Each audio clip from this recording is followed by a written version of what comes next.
క్రీస్తునందు ప్రియ సహోదరుడా సహోదరి, మీకు నా హృదయపూర్వకమైన శుభములు తెలియజేస్తున్నాను. ఈరోజు కొరకు మరొక చిరు వర్తమానాన్ని విందామా? ఈ దినమంతటిని శుభప్రదంగా మార్చుకుందామా? దేవుని వాక్యాన్ని చదువుకుందాం. మొదటి దినవృత్తాంతాల గ్రంథము 26వ అధ్యాయము 26-27 వచనాలు. యెహోవా మందిరము ఘనముగా కట్టించుటకై యుద్ధములో పట్టుకునిన ప్రతిష్ఠించిన కొల్ల సొమ్ము. యెహోవా మందిరమును ఘనముగా కట్టించుటకై యుద్ధములలో పట్టుకున్న ప్రతిష్ఠించిన కొల్ల సొమ్ము. భూగర్భంలోని బొగ్గు గనుల్లో ఊహ కందనంత శక్తి నిక్షిప్తమై ఉంది. కొన్ని వేల సంవత్సరాల క్రితం గొప్ప అరణ్యాలు సమూలంగా దహనమైపోవటం వల్ల ఇవి ఏర్పడ్డాయి. అలాగే గత కాలంలో మనం అనుభవించిన ఆవేదనల వల్ల సమకూరిన ఆత్మీయ శక్తి మన మనసు పొరల క్రింద అలాగే త్రాక్కుని ఉంది. ఈ శ్రమల పోరాటాల్లో మనకి దక్కిన కొల్ల సొమ్ము ఒక దినాన బయటపడుతుంది. యాత్రికుని ప్రయాణంలో రాయబడిన రీతిగా శ్రేష్టమైన హృదయాలుగా మనలను అది తర్ఫీదు చేస్తుందని గమనిస్తాం. మన రాజు నివసించే పట్టణం వరకు శ్రమల దారుల గుండా మన తోటి ప్రయాణికుల్ని విజయవంతంగా నడిపించడానికి ఇది మనకి బలాన్నిస్తుంది. మనం శ్రమని చిరునవ్వుతో ఎదుర్కోగలిగితేనే ఇతరులను కూడా నడిపించగలం అన్నది విస్మరించకూడదు. అందుకని మహాభక్తుడైన పౌలు జయగీతాలనే కానీ శ్మశాన స్తబ్దతను ఎన్నడూ వెంటబెట్టుకు వెళ్ళేవాడు కాదు. శ్రమ ఎంత కఠినమైనదైతే అంత ఉత్సాహంగా స్తుతిగానాలు చేస్తూ ఆనందించేవాడు ఆయన.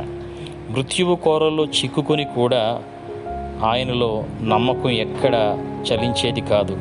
దేవా, నీ విశ్వాసంలో, సేవలో, త్యాగంలో నేను ఆహుతి కాగలిగితే అదే నాకు గొప్ప భాగ్యం అని గొంతెత్తి ఉత్సాహధ్వని చేసేవాడాయన.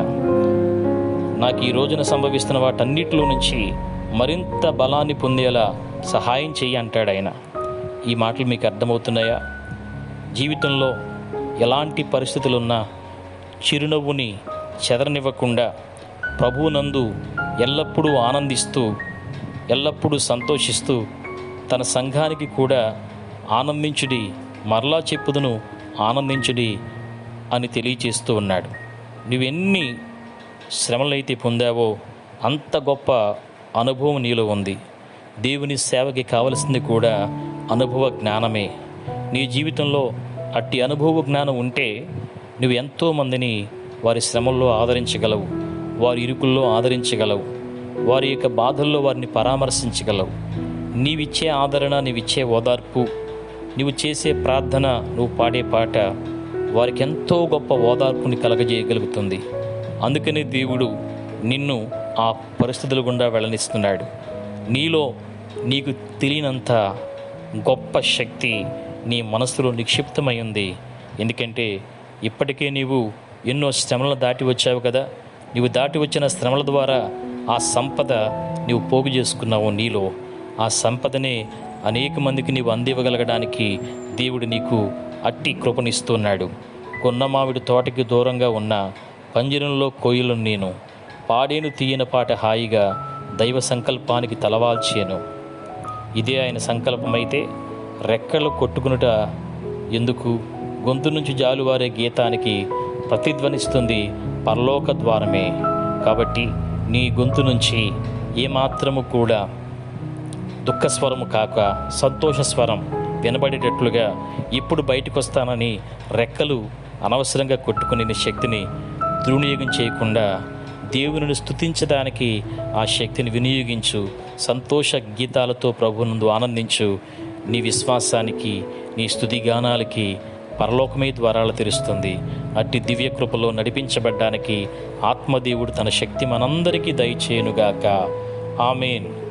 దయగల మా తండ్రి, ఈ చిరు సందేశాన్ని ఆలకించిన బిడ్డల జీవితాల్లో ఏమాత్రము వారు కృంగిపోక, కృషించిపోక, వారి జీవితాల్లో నీవు దాచి ఉంచిన శ్రమలలో వారికి నేర్పించిన ఆత్మీయ పాఠాలు వారిలో నిక్షిప్తమై ఉన్నాయి.